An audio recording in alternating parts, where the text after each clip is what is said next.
When you're choosing a front dolly wheel scraper for your operation, it's important to take a look at all the 4 segments that we break a scraper down into, comparing the Ashland to our competitors. And that's what we're going to basically do here. We're going to talk about the front pole, or the dolly wheel mechanism that hooks onto the tractor. We show why we have a hitch mechanism that's built to last. The second category is the front section. Basically, we're coming off that front pole and attaching to the box of the scraper, referred to as the bowl. And that would be the third section, which is the main box or the cavity that we carry the dirt into. And lastly, since it's a hydraulic injection type scraper, we want to look at the push-off, because that's what moves the material out the front. So when you look at these 4 specific segments and break it down into subtle details of each one of those areas, I think you'll agree that Ashland's a scraper that'll hold together for years of service. A quality scraper starts with a quality pull, and it's important to understand, basically in the early 50s, everything we had was pulled with a crawler, limited horsepower but high traction. And you quickly learn that you need to be able to pull through the middle of the draft line. And what I mean by that is, when we hook onto the tractor, we're pulling through the middle of this pole. By mounting the hitch through the middle of the pole itself, it makes the whole assembly that much stronger. Several of our competitors take square tubing and weld a collar above or below it to give them the hitch portion, the swivel flexibility that they need. But what happens is the draft lines of the pole as well as the swivel shaft assembly become offset. Now when you separate those distances in an over horsepower situation or even just long-term exposure, you have a tendency to want to tear those things off. By using a formed hitch, it allows us to get all the free range of motion out of our single lip hitch, but more importantly allows us to pull through the middle of the pole, which provides you years of service. And we do that basically by starting with a high quality steel plate and forming it to a C-frame design, wide at the back, narrowing up at the neck. Next we set in a thrust block, a solid steel thrust block. It allows us to weld it to the inside of that pole as well as to the outside. Simply then we slip in a yoke system with the swivel shaft and a thrust collar on the back side that's welded 360 degrees around. So that gives us the ability to go through a whole system with this tractor and scraper and have full range of motion, but more importantly allows us the flexibility to pull this thing through the back side. On the back side of the pole we have our spindle base plate, which is 4x6 half-inch wall rectangle tubing.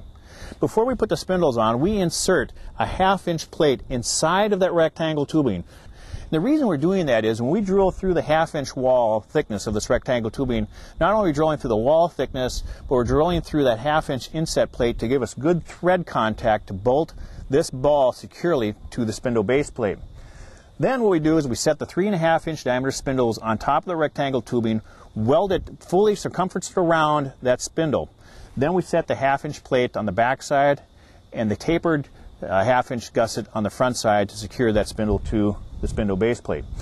Next what we do is we flip the spindle base plate upside down as well as the formed hitch pole, which has basically been welded on the front end of it. We weld this formed hitch completely on the inside of that formed portion to the 4x6-inch rectangle spindle base plate, and then we weld it on the outside. Next what we do is we take a cover plate and box in the formed hitch and overlapping it to the spindle base plate to tie the spindle base plate securely to the formed hitch portion of it. And then we add the 90-degree corner gussets in here to further grab the spindle base plate at a far enough point to give it the strength we need. So we're grabbing the spindle base plate at basically a 12.5-inch form portion of it, as well as adding the 4-inch corner gusset. So we're grabbing this base plate at a wide portion of the spindle base plate. A lot of our competitors will also use a rectangle tubing here, but they'll come off here with a narrow 4x4 square tubing and small little corner gussets, which is great for straight line pulls, but we design these machines to be on terraces, steep slopes, or else even coming out of a hole and you're turning. You need to have the structural strength to grab the spindle base plate at a wide portion and narrowing it up towards the front of the tractor, not going narrow and then widen up the last 4 or 5 inches of this thing. So we really have a strong pull for that kind of power situation or that type of conditions when you're working with steep slopes. We secure the pull to the front section by means of a ball set. And we use basically a 3-inch high-quality steel ball set to mount the pole to the front section. So the ball set is mounted here to the 4x6 rectangle tubing, secured, like I said, to the inset plate.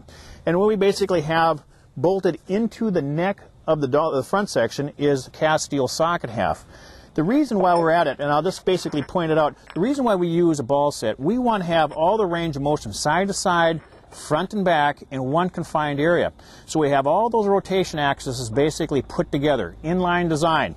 And by doing that, we move the pull point lower to the ground. By having a ball set and a cast steel socket halves, we move this pull point lower to the ground. We're 21 inches pull point from the ground to this pull point. And the reason is we want to be able to do it. We want to pull as low to the ground as possible.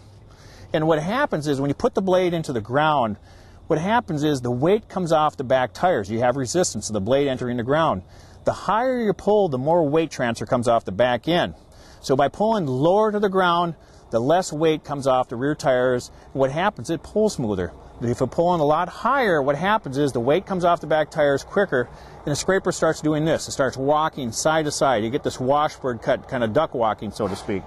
So that's the reason we use a ball set and a cast steel socket half. We move all that rotation to one small area, inline design, but yet move all that pull point as close to the ground as possible. Let's go to the front section.